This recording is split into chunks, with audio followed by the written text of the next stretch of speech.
નમસ્કાર દોસ્તો આપણે શિક્ષણને લઈને આજે વિડીયો બનાવી રહ્યા છે।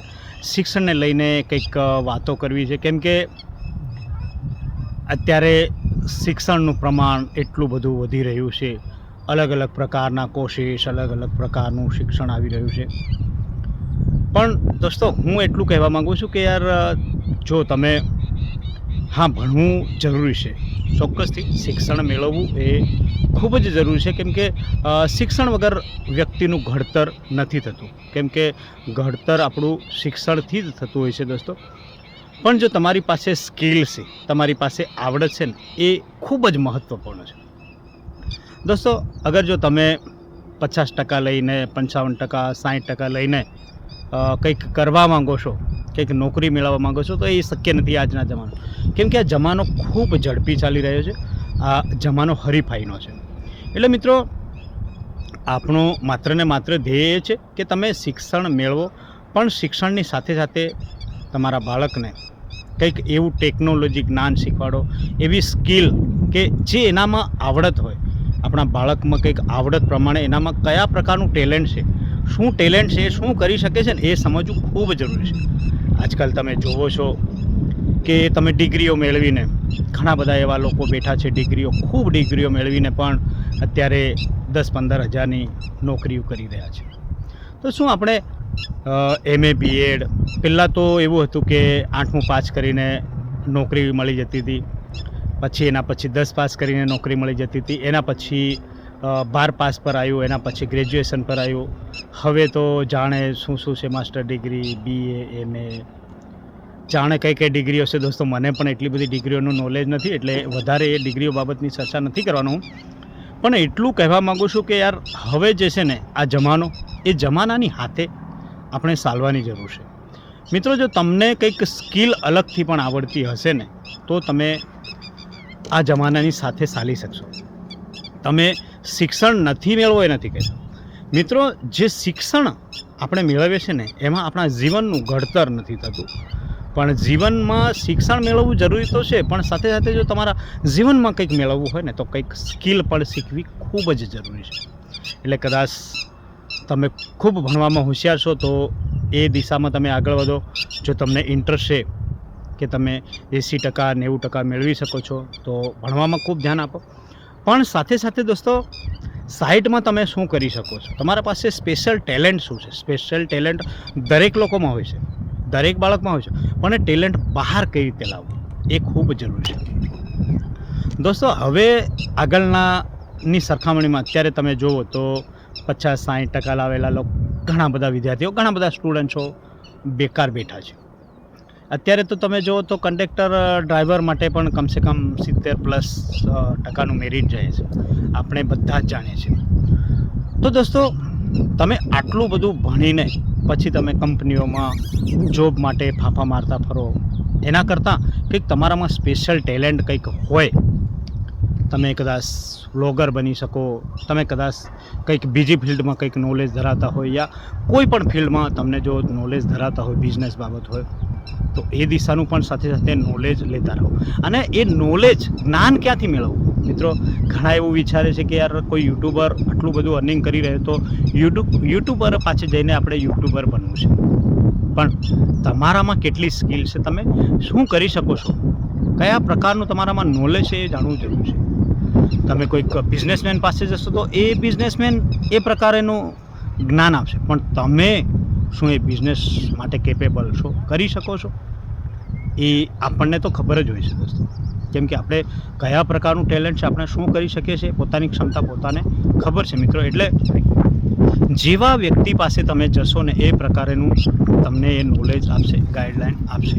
એવું નથી કે તમે કોઈક શિક્ષક પાસે જશો તો તમને શિક્ષણની વાતો થશે, તમે કોઈક બુટલેગર પાસે જશો તો બસ એ બુટલેગર કેટલો ધંધો દારૂમાં છે, આ તે એ બધી બાબતની ચર્ચા થશે। કોઈ બિઝનેસમેન પાસે જશો કંઈક સલાહ લેવા માટે, તો એ બિઝનેસમેન બિઝનેસની જ વાતો કરશે। એવી જ રીતે જે રીતના લોકો, એ રીતનું જ્ઞાન તમને મળે છે મિત્રો। પણ આપણે આપણું ટેલેન્ટ શું છે, આપણે શું કરવા માંગીએ છીએ, આપણામાં ક્ષમતા શું છે ને, એ બાબતનું નોલેજ લેવું જોઈએ ને, એ દિશામાં જ આગળ વધવું જોઈએ મિત્રો। સલાહ આપવાવાળા ઘણા બધા લોકો મળે છે, પણ તમે શું કરવા માંગો છો ને એ કોઈને ખબર હોતી નથી દોસ્તો. એટલે આપણે એટલું જ કહેવા માંગીએ છીએ, શિક્ષણ મેળવવું જરૂરી છે, પણ શિક્ષણની સાથે સાથે તમે બાહ્ય નોલેજ પણ ખૂબ જરૂરી છે. કેમ કે જે શિક્ષણ તમે પુસ્તકો વાંચો છો ને એ જીવનમાં લગભગ મને એવું નથી લાગતું કે તમને ખાસ કરીને ઉપયોગી થશે. દોસ્તો, લાખો લોકો ગ્રેજ્યુએશન થાય છે દર વર્ષે, તો શું એ લાખો લોકોને, લાખો વિદ્યાર્થીઓને જોબ મળી જતી હોય છે? એ શક્ય નથી. કેમ કે જોબ વેકેન્સી એટલી બધી ખાલી નથી ને. એટલે આપણે બાહ્ય પણ કંઈક વિચારવું જોઈએ, અને આપણા બાળક શું કરી શકે છે ને એ બાબતનું પણ થોડું ધ્યાન આપણે રાખવાનું છે. દોસ્તો, સક્સેસ દરેક વ્યક્તિ થઈ શકે છે, પણ એની સક્સેસ થવાની ક્ષમતા અને સોચ હોવી જોઈએ. એની પાછળ પાગલની જેમ મહેનત કરવી જોઈએ. બસ એની પાછળ જ પડી જવું જોઈએ જ્યાં સુધી સક્સેસ ના થાય ત્યાં સુધી. કેમ કે સક્સેસ ના થવાય એ વાત જ ખોટી છે. હું માનતો જ નથી.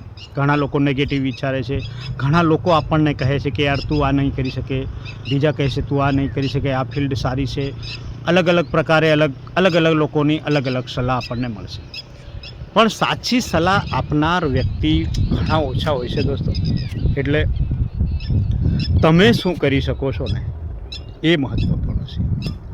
હવે લોકો દરેક બાબતનું માત્ર ને માત્ર એમનો સ્વાર્થ જોવે છે, એમનો ફાયદો જોવે છે. જો તમે કદાચ કંઈક બિઝનેસ માર્કેટિંગ કરવા માંગતા હોય તો તમે કોઈક બિઝનેસ માર્કેટિંગ વિશે નોલેજ લો, પણ એ વ્યક્તિને કઈ ફિલ્ડમાં અને કઈ જગ્યાએ ફાયદો થાય છે ને એ વ્યક્તિ એ જ જોશે. તમારો ફાયદો તમે શું કરી શકો છો એ ક્યારેય નહીં જોવે. એટલે મિત્રો, મેઇન ટોપિક એ છે કે શિક્ષણ જરૂરી છે, પણ શિક્ષણની સાથે સાથે તમે શિક્ષણમાં શું કરી રહ્યા છો ને એ પણ જાણવું ખૂબ જરૂરી છે. એટલે મિત્રો, તમે જે ટેકનોલોજીનો જમાનો છે ને, એટલે ટેકનોલોજીનો ઉપયોગ કરો, અને હું કઈ ફિલ્ડમાં મારી સ્કિલથી શું કરી શકું છું એ પણ વિચારવાની જરૂર છે. કદાચ યુવાવસ્થામાં, ભણવાની ઉંમરમાં આપણા બાળકો, સ્ટુડન્ટ્સો નહીં વિચારી શકે, પણ આપણે તો વિચારી શકીએ છીએ કે આપણા બાળકને કઈ ફિલ્ડમાં આપણે લઈ જવું છે. આપણે નસીબદાર હોય તો કદાચ આપણને વારસામાં કંઈક મળી જતું હોય છે, એ વસ્તુ તો અલગ છે. મિત્રો, કિસ્મત કોની કહેવાય? કિસ્મતદાર વ્યક્તિ કોણ કહેવાય? સચિન તેંડુલકરનો જે છોકરો છે અર્જુન તેંડુલકર, એ નસીબદાર વ્યક્તિ કહેવાય. એનું નસીબ સારું કહેવાય, કેમ કે એ સચિન તેંડુલકરનો છોકરો છે. એટલે અર્જુન તેંડુલકર બનવું ખૂબ આસાન છે, એના ઘરે જન્મ થયો હોય તો. એવી જ રીતે આપણે બોલિવૂડની વાત કરીએ તો અભિષેક બચ્ચન એ આપણે નસીબથી બની શકીએ, કિસ્મતથી બની શકીએ, પણ જો અમિતાભ બચ્ચન બનવું હોય ને તો ખૂબ સ્ટ્રગલ કરવું પડે છે. ખૂબ જ સ્ટ્રગલ પછી અમિતાભ બચ્ચન બને. એટલે અમિતાભ બચ્ચન કઈ રીતે બન્યો ને એ માત્ર એ જ વ્યક્તિ જાણે છે. એટલે અભિષેક બચ્ચન બનવું એ કિસ્મતની વાત છે, પણ અમિતાભ બચ્ચન બનવું એ આપણી મહેનતની વાત છે, આપણા હાર્ડવર્કની વાત છે. એટલે દોસ્તો, તમે શું બનવા માંગો છો ને એ ખૂબ મહત્ત્વપૂર્ણ છે. એટલે ખાસ કરીને આ મોટિવેશન વિડીયોને ખાસ કરીને ધ્યાન રાખજો મિત્રો, કે તમે ભણો છો તો કયા પ્રકારનું ભણો છો, તમે કયા પ્રકારનું શિક્ષણ લઈ રહ્યા છો. આ જમાનાની સાથે ચાલે, જમાનાની સાથે કંઈક કરી શકીએ એવું શિક્ષણ લઈ રહ્યા છો, યા કોઈક બાહ્ય શિક્ષણ લઈ રહ્યા છો. તો શિક્ષણની સાથે સાથે બીજું પણ ગમે તે બાબતનું, તમને જે બાબતમાં ઇન્ટરેસ્ટ હોય એ બાબતનું પણ થોડું ધ્યાન રાખો, અને એમાં પણ આગળ વધવાની કોશિશ કરો મિત્રો. તો તમને મારો આ વિડીયો સારો લાગ્યો હોય તો લાઈક, શેર, સબસ્ક્રાઈબ કરજો, અને બીજા મિત્રોને પણ શેર કરજો દોસ્તો. Bye bye.